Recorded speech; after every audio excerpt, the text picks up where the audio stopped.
Zelensky को मानना पड़ेगा। अमेरिका में बैठ के वहां के प्रेसिडेंट से झगड़ा करना। अब भी लाइव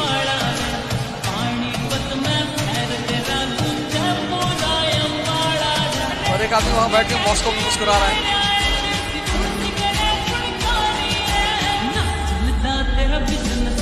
तो तुम जो इधर चाहते हो वो इधर मिलेगा तुम्हें, सेम चीज। पर ये थोड़ा सा कितना टाइम लेगा। इसमें करना क्या है, वो 10 मिनट सुबह और 10 मिनट शाम को शुरुआत करनी, बस 10 मिनट, ज्यादा नहीं। 10 मॉर्निंग 10 इवनिंग।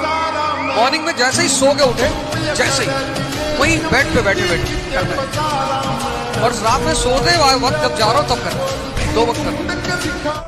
तुम 50 लाख की घड़ी लगाकर कभी आनंदित नहीं रहोगे। वो भ्रम है तुम्हारा कि मैं 2 लाख का सूट पहन लूंगी तो पूरी दुनिया मुझे देखेगी। कोई नहीं देखेगा।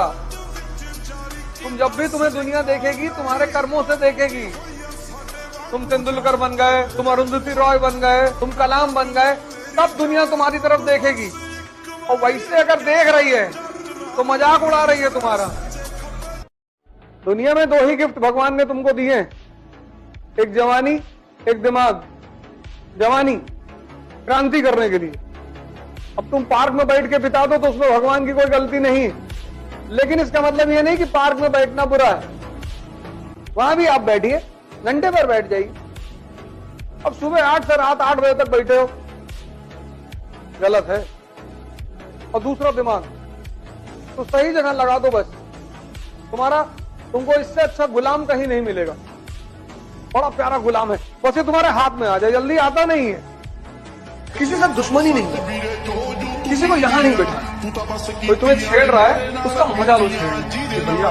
और जब टाइम आएगा जैसे ललित की पकड़ तो टाइम तो आएगा ही आएगा। मुखर्जी नगर में एक बार मेरा कॉलर पकड़ के उतार दिया रिक्शा वाला। मेरे साथ मेरे मित्र थे बस्ती के प्रेम सुधाकर पांडे, कूद पड़े रिक्शे वाले पर। मैंने कहा बुजुर्ग सा रिक्शे वाला था, मैं फोन पे बात कर रहा था। मेरी पिच वैसे भी थोड़ी सी तेज है, तो एक बार वो मुझे टोक चुका था कि भैया धीरे बोलिए, टेंशन हो रहा, डिस्टर्ब हो रहा है रिक्शा चलाने में। हमने कहा अच्छा भैया। फिर मैं भूल गया, फिर मेरी पिच आई होगी। वो उतरा, उसने मेरा कॉलर पकड़ा। अरे मैंने पांडे जी कूद गए। मैंने कहा अरे जीवन में लड़ना है, हर आदमी से लड़ना है। तुमको अपनी लड़ाई खुद ही लड़नी पड़ेगी, भले तुम्हारी दोस्ती भगवान से क्यों ना हो। अर्जुन की है तो चलो। आज की डेट में 95% लोग इस कंट्री में सिर्फ इसलिए परेशान हैं क्योंकि उनको पता है दूसरे के मन में क्या चल रहा है। तुम सिर्फ ये देखो कि तुम्हारे मन में क्या चल रहा है। 95% लोग हैं, अरे हम जानते हैं तुम्हारे मन में क्या चल रहा है। दूसरों के प्रति इतना लगाओ। अब तुम ध्यान करने बैठे। अब तुमने सोचा कि जब हमने कहा दिल्ली पढ़ने जा रहे हैं तो मामा जी हंस रहे थे, उनको लग रहा था मेरा सिलेक्शन। अब तुम नहीं ध्यान कर पाओ। ध्यान मतलब मन का शांत होना। मन कब शांत होगा? जब वो बाहर उलझेगा नहीं। मन की शांति सिर्फ एक चीज पर डिपेंड करती है कि वो बाहर उलझे ना। तुम्हारी सोच का ही तो आउटकम है। मैं देखता हूँ लोग नेताओं से भारत में मिलने आते हैं, ऐसे खड़े होते हैं, ऐसे जी जी जी जी। अरे नालायक। और नेताजी की इतनी हिम्मत है कि हमको टाइम नहीं देंगे मिलने के लिए। इसीलिए जब सामान्य घर के लड़के बोलना शुरू करते हैं ना, तो इन राजाओं के सीने में दर्द होना शुरू हो जाता है। तो तुमको डिफेम करने लगते हैं, बकैती कर रहा है, ये कर रहा है, वो कर रहा है। और मैं हर चीज को पॉजिटिवली ले लेता हूँ कि मैं तो कर रहा हूँ, तो तुमको जो बिगाड़ना है बिगाड़ लूं।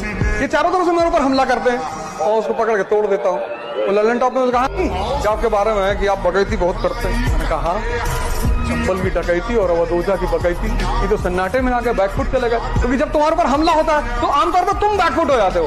अभी फिर मुझसे मुंबई में इंटरव्यू में एक सवाल पूछा, उस पर आएगा शायद, वीडियो अपलोड करेंगे। बोले कोई ऐसी आप जो बातें कहते हो, कोई ऐसी बात जो आपको नहीं कहना चाहिए। मैंने कहा बहुत सारी बातें। उनसे पूछा आपको किस बात पे सबसे ज्यादा खुशी होती है? मैंने कहा झूठ बोलने में।